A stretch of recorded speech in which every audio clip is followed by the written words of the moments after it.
It was a typical afternoon when I received the notice in my mailbox, one of those dreaded envelopes from the Homeowners Association.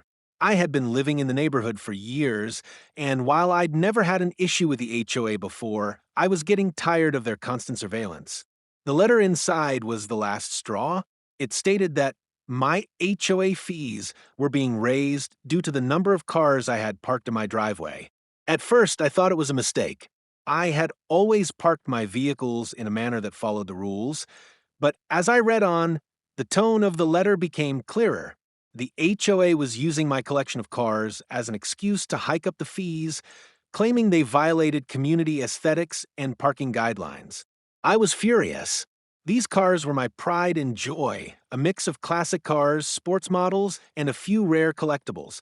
Each had a purpose, whether for personal use or as a hobby. But here they were, my private property being targeted, all because some neighbor had complained. The HOA thought they could pressure me into compliance, but what they didn't know was that I wasn't your typical homeowner.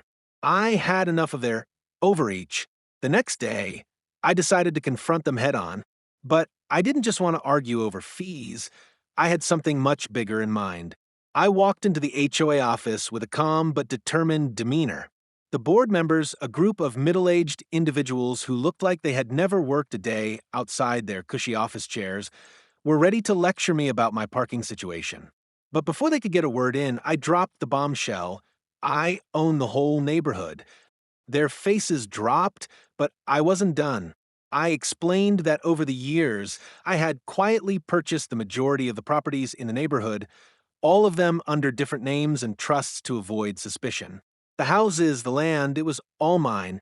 The HOA had no authority over me, and even worse for them, they had no idea how much power I actually held. The only thing they were managing were my rules, not theirs. The look of realization was priceless as I watched them scramble to comprehend what I had just revealed. They tried to threaten me with fines, but I reminded them that I could revoke any of their rights if I so wished. The fees were never raised again, and the HOA learned the hard way that you should never underestimate the person you're trying to control. I didn't just own cars, I owned the whole neighborhood, and I wasn't afraid to show it.